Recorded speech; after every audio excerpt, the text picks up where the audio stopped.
Hello friends, আমি সৌভিক। একটা নতুন দিনের সকালে শুভেচ্ছা জানাই আপনাদের সবাইকে। এবং আমার একটি নতুন ভ্লগ নিয়ে আপনাদের সঙ্গে আসছি এবং নতুন ভ্লগে আপনাদের সবাইকে জানাই অভিনন্দন। তো দেখতে পাচ্ছেন আমি এখন রেডি হয়ে গেছি, পুরো গেট রেডি। তো আমি আজকে যাব, আপনারা যেহেতু জানেন আমি যেহেতু ভূগোলের ছাত্র, তাই প্রকৃতি, নেচার এগুলো খুবই আমার কাছে খুবই আকর্ষণীয় এবং সবসময় কিন্তু এইগুলোর সাথে আমি মিশে যেতে বা মিলেমিশে থাকতে ভালোবাসি। তো সেরকমই আজকে আমি যাব পূর্ব বর্ধমান জেলার কাটোয়ার শাখায় ঘাটে, যেখানে শাখা মানে হচ্ছে প্রধান নদী থেকে যে নদীগুলো দুদিকে বিভক্ত হয়ে যাচ্ছে, ঠিক সেরকম যে সেখানে আমরা দেখব অজয় এবং ভাগীরথী নদীর মিলনস্থল। আর এই প্রসঙ্গে অজয়ের কথা বলতে গেলে কবি কুমুদরঞ্জন মল্লিকের একটি কবিতা আমরা ছোটোবেলায় পড়েছিলাম, সেটা মনে পড়ে। বাড়ি আমার ভাঙন ধরা অজয় নদীর পাড়ে, জল যেখানে সোয়াগ ভরে স্থলকে ঘিরে রাখে। তো এই যায় সেখানকার যে ভিউ তথা ফিচার্স খুবই সুন্দর এবং প্রাকৃতিক পরিবেশও কিন্তু অসাধারণ। চারদিকে সবুজ, মাঝখানে একটা দ্বীপ মতো জায়গা আছে, যেটাকে আপনার শাখায়ের যে চর বলে। সেখানে কালী মন্দির তথা বিভিন্ন জাগ্রত যে ঠাকুরের মন্দির তথা বিগ্রহ আছে। আর পাশ দিয়ে হচ্ছে কাটোয়ার গঙ্গা, আর এইদিকে হচ্ছে অজয় চলে যাচ্ছে একদম পুরো বীরভূম সাইডে। এখানে কিন্তু তিনটে জেলা এখানে আমরা দেখতে পাবো। আমি যে সাইডে দাঁড়িয়ে থাকবো সেখানে হবে পূর্ব বর্ধমান, অপোজিট সাইডে আপনার হচ্ছে বীরভূম, আর লেফটে হচ্ছে আপনার নদিয়া।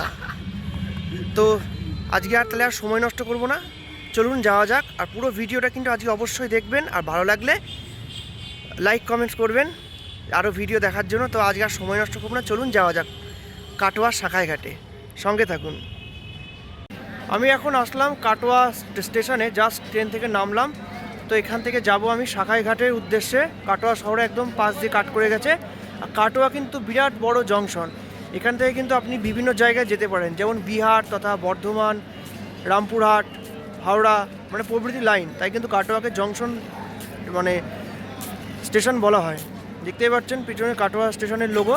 তো সময় নষ্ট করবো না, চলুন যাওয়া যাক, সঙ্গে থাকুন। আমি এখন দাঁড়িয়ে রয়েছি কাটোয়া শহরের একদম পুরো মাঝখানে। স্টেশন থেকে আসলাম, এখানে লোকাল মানুষের কাছে শুনলাম শাখাঘাট এখান থেকে মোটে 5 মিনিটের রাস্তা। তা আমি এখান থেকে যাবো এইদিকে শাখাঘাটে। আর কাটোয়ার কিন্তু বৈশিষ্ট্য, এখানকার কিন্তু পান্তুয়া, পরাণের পান্তুয়া খুব বিখ্যাত। আর এছাড়া এখানকার কিন্তু কার্তিক লড়াই, যেটা অঘ্রাণ মাস তথা নভেম্বরের মাঝামাঝি সময় হয়। তা আমার কিন্তু সৌভাগ্য হয়নি কাটোয়ায় কার্তিক লড়াই দেখার। তো এই ইচ্ছা আছে এবছর, দেখা যাক সম্ভব হয় কি না। তো কাটোয়া কিন্তু খুবই প্রাচীন শহর এবং কিন্তু একটি গুরুত্বপূর্ণ জনপদ। চলুন যাওয়া যাক।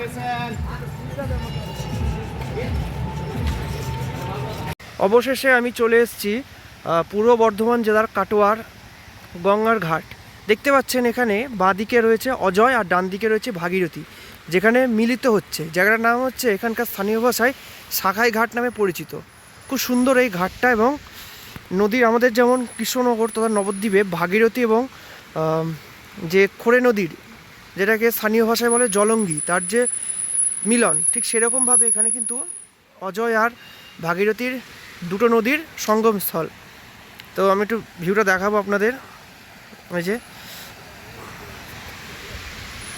ভাগীরথী কিন্তু এক নাগাড়ে কিন্তু বয়ে চলেছে, আর কাটোয়ার গঙ্গা কিন্তু বিশাল বড় আয়তনে। এই যে আমি চলে এসেছি এখন শাখায় ঘাটের পাড়ে, পিছনে ভিউটা দেখে বুঝতে পারছেন। এই যে একটা নৌকা ছাড়ছে, এটা বল্লভপুরের ঘাটের দিকে যাচ্ছে।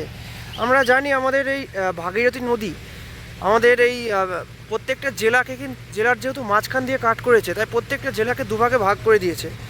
তাই কাটোয়ার ওই পারে উঠছে আমাদের বল্লভপুর তথা দেবগ্রাম। এই যে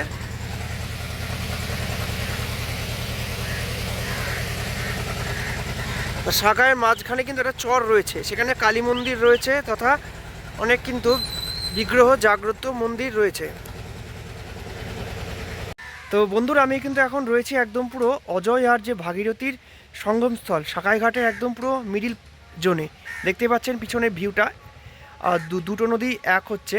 তো এই নদীর যে আঁকাবাঁকা গতিপথ, তাকে আমরা জানি সাধারণত বলা হয় যে মিয়েন্ডার ভৌগোলিক ভাষায়। তো নদী কিন্তু বিভিন্ন রকমভাবে তার পরিবহন তথা বহন ক্ষমতা বয়ে চলে, আমরা এগুলো নিশ্চয়ই বইতে পড়েছি আশা করি। আর আমি এখন অজয়ের পাড় দিয়ে কিন্তু একটুখানি পুরো এলাকাটা যতটুকু যাওয়া যায় একটু কভার করব। আর এত সূর্যকিরণ দিচ্ছে যে সানগ্লাসটা কিন্তু চোখ থেকে সরাতে পারছি না। তো আপনাদের জন্য কিন্তু আজ কষ্ট করে আসা এবং ভ্লগটা কিন্তু বানানো। আর যেহেতু আমার এখানে একজন পরিচিত বন্ধু থাকে, সে কিন্তু বলেছে আমাদের এই শাখাই কাটোয়ার শহরের, পূর্ব বর্ধমান জেলার কাটোয়া শহরের শাখাইঘাটের ভ্লগ দেখানোর জন্য। তা তারই অনুরোধে আসা। এবার আপনাদের আমি একটু দেখাবো, আপনারা দেখতে থাকুন আজকের ভিডিও।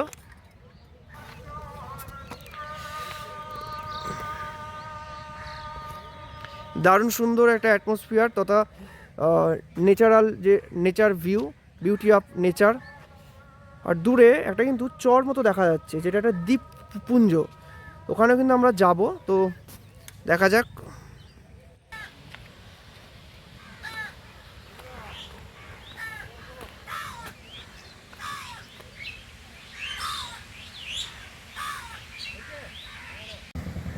কাটোয়ার শাখাইঘাট, এই যে শাখাইয়ের ভিউ। আমরা ওই পারে যাব, তো আপনাদের পুরোটাই কভার করব। দারুণ সুন্দর ভিউটা, পুরো বিউটি অফ নেচার। এই যে এখানকার শহরস্থলীর যে সমস্ত জল, তা কিন্তু এই নদীতে কিন্তু নিক্ষেপ হয়। তো কথায় আছে, গঙ্গা কিন্তু পতিত পাবনী গঙ্গে। আমরা এই সাইডগুলো আপনাদের একটুখানি দেখাবো, দেখতে থাকুন। এই যে শাখায়ের একদম পুরো আমরা মিডিল জোনে চলে এসেছি। অবিরতি। তো এত সূর্যকিরণ দিচ্ছে যে চোখের উপর সানগ্লাসটা না পড়লেই নয়। তো আমি অজয়ের পাড় দিয়ে একটুখানি হাঁটবো এবং আপনাদের পিছনের যে ভিউটা আপনারা একটু দেখবেন। তো সত্যি কিন্তু এই জায়গাটা কিন্তু খুবই নিরিবিলি এবং কিন্তু পুরো একদম সবুজ সমৃদ্ধ। এই যে পিছনে আমার একটা ভাই এসছে, আমার সাথে কিন্তু প্রায় আসে। এখন আমি কিন্তু অজয় নদীর যে বাঁধ, সেই বাঁধের ওখান দিয়ে কিন্তু হাঁটছি। আর পিছনে দেখতে পাচ্ছেন অজয় নদ। আর এখানে কিন্তু স্থানীয় মানুষজন নদীতে মাছ ধরছে।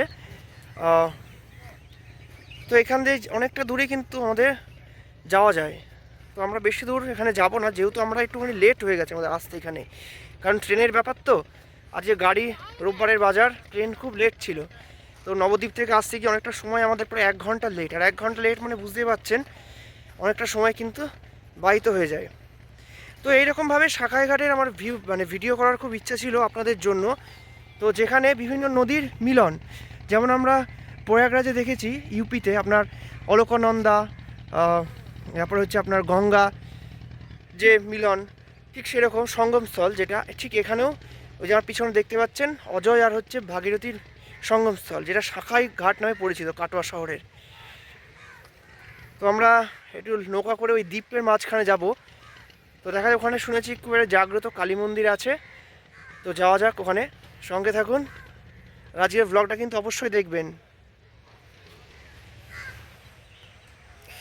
আর প্রকৃতির মাঝে সময় কাটাতে কিন্তু আমার খুবই ভালো লাগে। যেহেতু আমি ভূগোলের ছাত্র, ভূগোল আমার প্রিয় বিষয়, তাই বিভিন্ন নদীর সম্পর্কে কিন্তু আমি বইতে অনেক আগেই পড়েছি। এবং তাদের যে উৎসস্থল তথা হচ্ছে বিভিন্ন যে নদী তথা আপনি হিমবাহ থেকে শুরু করে যা ইচ অ্যান্ড এভরি সব কিছু কিন্তু আমার কভার করা এবং তাদের যে উৎস সেটা কিন্তু আমার জানানো, খুব আপনাদের উৎস সম্পর্কে সঠিক তথ্য আপনাদের দেওয়া কিন্তু উচিত আমার। এবং আমি কিন্তু সেগুলো কিন্তু আপনাদের দেখাবো বিভিন্ন রকম। আমরা এখানে দেখতে পাচ্ছি বাঁদিক থেকে যেহেতু অজয় আসছে, অজয় নদীর জল আর ভাগীরথীর জল কিন্তু কখনো এক হয় না, কারণ গঙ্গার জল আমরা জানি সাধারণত ঘোলা জল আপনার। আর এখানে কিন্তু কাটোয়ার গঙ্গাটা কিন্তু অনেক ডেপথ আর অনেকটা কিন্তু আয়তন বিস্তার করেছে, যত সম্ভাবনার দিকে যাচ্ছে কলকাতার দিকে। আমাদের নবদ্বীপের গঙ্গা কিন্তু আয়তনে ছোট, কিন্তু হুগলি নদীর দিকে যত যাচ্ছে আপনার কলকাতার সাইডে গঙ্গাটা কিন্তু বিশাল বড়। এই পার থেকে ওই পারে কিন্তু দেখা যায় না অনেক সময়, শীতকালে স্পেশালি কুয়াশার কারণে।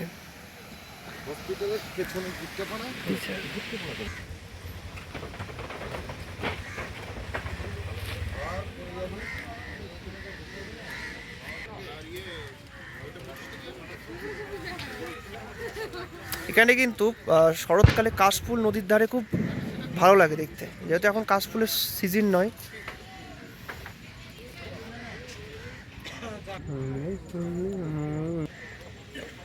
তো বন্ধুরা, আমি কিন্তু ফাইনালি চলে আসলাম শাখাই নদীর পাড়ে। আমার পিছনে ভিউটা দেখে বুঝতে পারছেন দুদিক দিয়ে কিন্তু দুটো নদী আসছে। ডান দিকেরটা হচ্ছে আপনার ভাগীরথী মানে গঙ্গা, আর ডান দিকে এই সাইডটা কিন্তু অজয়।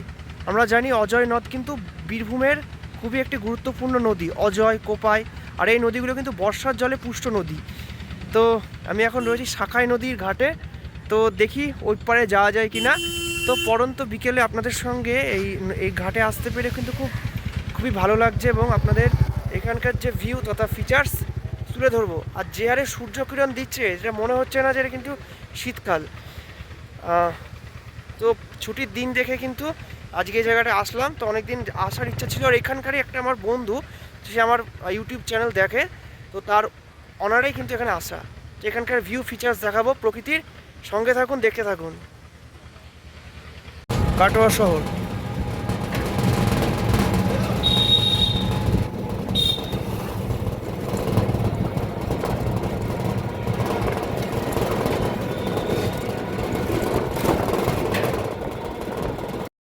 ফাইনালি আমি চলে এসেছি আমার শহর কৃষ্ণনগরে। আর আজকে খুব রাত হয়ে গেছে, আমার প্রচণ্ড জল পিপাসা পেয়েছে, ওই জন্য আমি এক বোতল জলও কিনেছি। তো আর বেশি কথা বাড়াচ্ছি না। তো আজকের ব্লগটা অবশ্যই দেখবেন, এবং কেমন কি লাগছে আপনাদের মতামত জানাবেন কমেন্টসে। আর পারলে সাবস্ক্রাইব করবেন, আমি তো প্রতিদিন মানে প্রতিক্ষণে বলি। তো সঙ্গে থাকুন, আর প্রচুর হাসবেন এবং প্রচুর আনন্দ করবেন জীবনে। নমস্কার, শুভরাত্রি।